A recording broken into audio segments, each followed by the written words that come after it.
externo. Así que si aquí tengo necrosis, puede que aquí todavía no tenga, solo sea una zona no funcional. Pero a medida que va progresando la recuperación, hay células que no han recibido oxígeno, que todavía no han muerto, pero que ya está activa la apoptosis. Y aunque haya flujo de sangre, aunque haya todo lo que podamos, esa célula que ya activó la apoptosis va a morir. No hay forma de detener eso. Como han visto en histología, activada la apoptosis, nada lo detiene. La célula va a morir. Entonces, estas células van a seguir muriendo. Esa zona de células muertas va a seguir aumentando, aunque ya hayamos restituido el flujo sanguíneo. Por eso aparece una zona de fibras muertas en la parte central de la zona de infarto. Va a aparecer. Claro, endocárdicamente ya estaba presente, pero también va a empezar a aparecer en el epicardio. Entonces, vamos a tener una zona no funcionante y una zona de células muertas. Poco a poco, a medida que el corazón se va recuperando, la zona no funcionante empieza a disminuir. Son células que sufrieron hipoxia, pero que no se activó la apoptosis. Por lo tanto, pueden recuperar su función. No lo van a hacer de forma inmediata, han tenido sufrimiento celular, pero todavía no se activó la apoptosis. Les va a tomar un poco de tiempo poder recuperar sus funciones y empezar a recuperar la contracción. Pero eso quiere decir que la zona no funcionante empieza a reducir de tamaño. En cambio, la zona de fibras muertas más bien aumenta su tamaño. Vuelvo a repetir, porque alrededor de la zona que ya habían muerto células, ya hay células que han activado la apoptosis. Y aunque restituyamos el flujo sanguíneo, esas células terminan muriendo. Entonces, un día, 2 días, 3 días después, la zona no funcionante empieza a reducir de tamaño, mientras que la zona de células muertas empieza a aumentar. Poco a poco van a venir los macrófagos, van a venir otras células, van a empezar a deshacerse de ese tejido muerto, va a empezar a deshacerse de esas células miocárdicas muertas. El músculo estriado, como ustedes saben, no tiene la capacidad de formar nuevas fibras. Puede solo aumentar el tamaño de las fibras que ya están presentes. Entonces no vamos a tener aquí una reparación con nuevo músculo cardíaco. Entonces va a venir a reemplazar lo único que queda, el tejido fibroso. En la zona del infarto, debido a la actividad que van a tener los macrófagos principalmente, que van eliminando, que van destruyendo esos restos celulares, va a empezar a activarse factor de crecimiento fibroso, que atrae a los fibroblastos y empiezan a reparar este tejido, ya no con músculo. El tejido necrótico va a ser reemplazado por tejido fibroso, formando una cicatriz en el corazón. No se olviden que es la presencia de las células muertas y la cicatriz lo que genera la onda Q patológica del electrocardiograma en el infarto. Por eso que se queda la onda Q, porque si bien ya no están las células muertas, pero eso no se reemplaza por músculo, se reemplaza por tejido fibroso. Por eso queda la onda Q. Si bien el tejido fibroso primero va a tener el mismo tamaño de la zona de células muertas, como con cualquier cicatriz, a medida que pasa el tiempo empieza a contraerse el tejido fibroso, disminuyendo la distensión de esta área y por lo tanto facilitando ya la contracción del músculo cardíaco. Ese tejido fibroso va a generar suficiente resistencia para evitar una distensión, pero no se contrae, pero lleva consigo la misma presión, ya que es tejido fibroso, logra mantener la función de bomba cardíaca. Eso es lo que va a pasar entonces una vez que se recupera el paciente, siempre y cuando no haya muerto con el infarto. ¿Se dan cuenta realmente qué tan fácil es morir con el infarto? No es una causa, son varias causas de muerte. Descenso del gasto cardíaco, estancamiento de sangre en el sistema venoso, fibrilación ventricular, rotura cardíaca. De lo único que no puede salvarse el paciente es de lo último, la rotura cardíaca. Todo lo demás puede recuperarse el paciente. Puede haber una recuperación llegando a lo que viene a ser la formación del tejido fibroso. Y como habíamos visto, este tejido fibroso ya puede mantener la presión, ya no genera una zona de distensión dentro del ventrículo y básicamente permite entonces que nuevamente, a medida que vaya contrayéndose el ventrículo, pueda generar suficiente presión para mantener la función cardíaca. Dependiendo del tamaño de la cicatriz, se puede recuperar casi en su totalidad el funcionamiento cardíaco. Claro, hay algunos infartos que son bastante amplios donde el paciente sí se va a recuperar y puede que si la cicatriz sea muy grande, disminuya un poco lo que viene a ser la función de la bomba cardíaca. Pero no nos olvidemos que el corazón de por sí ya tiene reserva cardíaca. Tenemos un corazón que bombea más de lo que necesita nuestro cuerpo.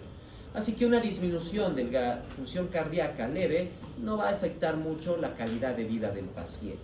Puede recuperarse sin ningún problema y la única alteración que vamos a ver una vez que se ha generado la recuperación es básicamente lo que viene a ser la onda Q del electrocardiograma. Después la función se mantiene, a menos que el paciente vaya a hacer un ejercicio intenso donde sí se va a notar la disminución de la bomba cardíaca. Pero eso con entrenamiento gradual, con tiempo, puede incluso llegar a compensarse. No nos olvidemos que dentro de lo que viene a ser el infarto, lo primero que tenemos es el dolor de la cardiopatía coronaria. También conocida como angina de pecho, dolor cardíaco, es el dolor al que sentimos a nivel del tórax, un dolor que nos comprime, un dolor como si tuviéramos una presión en el tórax, que la percibimos ¿dónde? En el lado izquierdo del tórax, a nivel del brazo izquierdo, y en algunas personas incluso llega a percibirse a nivel del lado izquierdo del cuello y del rostro. Ese es el dolor coronario, el dolor de la isquemia coronaria. Como les decía hace un momento, a veces solo es por un espasmo que disminuye el flujo sanguíneo. La causa del dolor, la misma que con el dolor del músculo estriado esquelético, es por el espasmo que va a generar una acumulación de metabolitos en el músculo, principalmente el ácido láctico y el ácido pirúvico. Lo habíamos visto antes. Cuando ustedes hacen ejercicio y llegan a metabolismo anaerobio, sus músculos van a dejar de quemar carbohidratos, glucosa, oxidativamente, y permiten glucólisis. La glucólisis produce ácido láctico, ácido pirúvico. El ácido láctico, ácido pirúvico se acumulan alrededor de las fibras musculares, lo que estimula el dolor. Eso es lo que nos genera el dolor muscular cuando hacemos demasiado ejercicio. Y claro, al día siguiente permanece el dolor, porque no se olviden que se ha producido cristales de estos ácidos que van a seguir actuando sobre el músculo, generando esa irritación y ese dolor.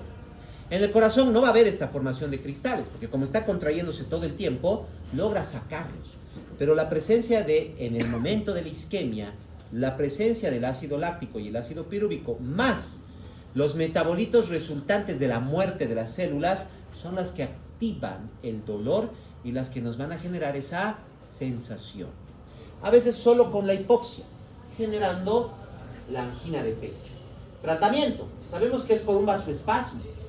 Entonces el tratamiento es vasodilatadores.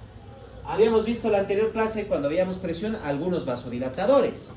Bueno, hace 2 clases, quiere decir. Uno de los principales eran los bloqueantes de canales de calcio, que van a tener el efecto que más necesito aquí: disminuirme la frecuencia cardíaca y una vasodilatación. Entonces, bloqueantes de calcio pueden reducir el dolor de la angina, etc. Pero también los nitratos, que son vasodilatadores directos. Ahí es donde entra la nitroglicerina, que se utiliza para la angina de pecho. Ahora, en caso de que sea un infarto, nuestro tratamiento es quirúrgico.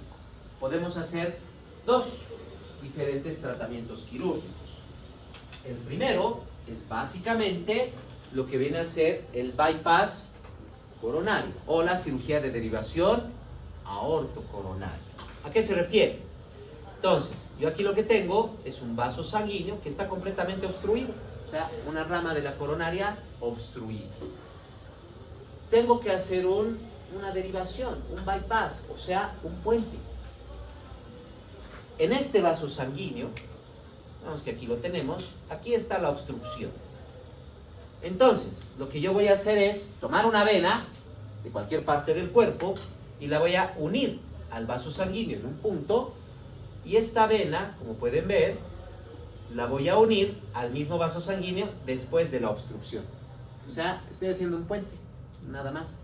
Estoy derivando la sangre por un flujo colateral. Eso es lo que estoy haciendo, generando un flujo sanguíneo colateral. O sea, si bloqueo la Libertador para llegar al estadio, aún tengo otras calles, ¿verdad? Eso es flujo colateral y eso es lo que nos salvaría de un infarto. Pero recordemos que en el cuerpo no tenemos tantas calles, lo que tenemos son carreteras, nada más. Entonces, si bloqueo una carretera, no tengo otro camino. Para pasar ese bloqueo, ¿qué tendría que hacer? Tendría que generar un nuevo camino. Eso es lo que tengo que hacer. Entonces, voy a colocar otro vaso sanguíneo, en este caso una vena, en la derivación aortocoronaria, porque la voy a colocar casi directamente cerca de la aorta. Sí, no la voy a colocar en cualquier parte. Se llama derivación aortocoronaria o bypass coronario, porque ni bien nace la arteria coronaria, ahí voy a colocar el vaso sanguíneo y lo voy a llevar hasta después de la obstrucción. Entonces hago la derivación, fluye nuevamente la sangre, mi paciente se va a recuperar. ¿Tiene complicaciones? Tiene complicaciones. En primer lugar, una de las principales complicaciones es que una vez que he hecho el bypass, no puedo dejar que mi paciente esté con taquicardia ni con aumento de presión, porque es una vena, no es una arteria. ¿Eventualmente se va a modificar esa vena? Sí, eventualmente se va a modificar, ya sabemos. Tenemos la remodelación eutrófica de salida, donde va a no solo aumentar el diámetro, sino va a engrosar la pared. Esa vena se va a transformar en una arteria. Además, debo tomar en cuenta algo muy importante, la dirección de la vena. Que no se olviden que en la parte interna tiene válvulas. Entonces, si yo la coloco al revés, las válvulas me van a generar un flujo turbulento que me va a empezar a formar coágulos. Claro, esto también podría detenerme el flujo sanguíneo, pero como tiene presión se va a romper esa válvula. Pero esa ruptura me va a generar coágulos y ya tengo un corazón con problemas de coágulos o problemas de flujo sanguíneo. Tengo que fijarme bien cómo estoy colocando la vena.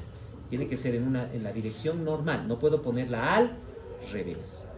Así que tengo que fijarme la vena, tengo que bajar el gasto cardíaco, tengo que mantener a mi paciente en reposo, por lo menos por unas 2, 3, 4 semanas, hasta que esa vena empiece a aumentar su diámetro y su grosor de pared. Ya después de un tiempo esa vena se ha transformado en una arteria y ya no tengo mayor problema con el infarto. A menos que tenga otro infarto el paciente. He salvado una coronaria, no todas las coronarias. El otro tratamiento es propiamente el cateterismo, la angioplastía coronaria. Yo voy a introducir directamente un catéter dentro del flujo coronario, quiere decir, y generalmente el punto de ingreso es carótida. Y generalmente entramos por la carótida derecha, a veces por la izquierda, sí, no hay ningún problema. Entonces, llegamos por la carótida directamente ¿a dónde? Al arco aórtico y ahí bajo hacia la válvula aórtica. Conociendo dónde está el infarto, puedo tomar la coronaria izquierda o la coronaria derecha. Me muevo por la coronaria, ¿hasta dónde? Esto ya lo hago con imagen radiológica, como vemos aquí. Me muevo por la coronaria hasta llegar ¿dónde? Hasta llegar al punto de la obstrucción. Es ahí donde va a ingresar el catéter. El catéter, en primer lugar, tiene una guía que me permite movilizar. Pero justo detrás de esa guía voy a tener, primero, un pequeño balón de aire desinflado y alrededor del balón va a haber una malla colapsada. La mayoría de las mallas está hecha de silicona, uno de los principales elementos biocompatibles y que no produce coágulos. Pero también hay mallas metálicas, hechas con titanio y otros metales que tampoco producen coágulos, que son biocompatibles.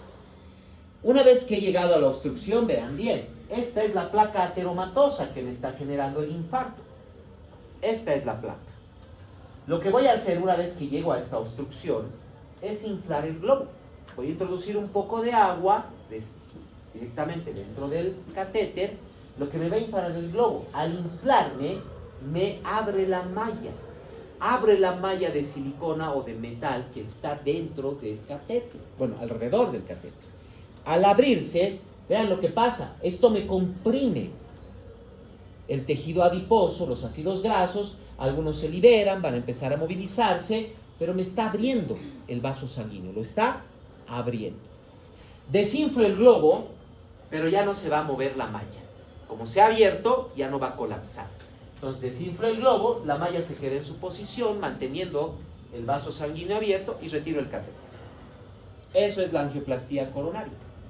Aquí podemos verla. Y no solo se hace a nivel del corazón, podemos hacerlo en varios lados. Esto es propiamente aquí, abajo yo tengo la carótida primitiva. Esta es la carótida externa y esta es la carótida interna. Vean, casi no hay flujo sanguíneo a nivel de las bacilares. No hay. Está obstruida la carótida interna. Entonces se hace un cateterismo. Como pueden ver, aquí tenemos las líneas de lo que viene a ser el catéter, todo lo que se ha estado utilizando. Y una vez terminada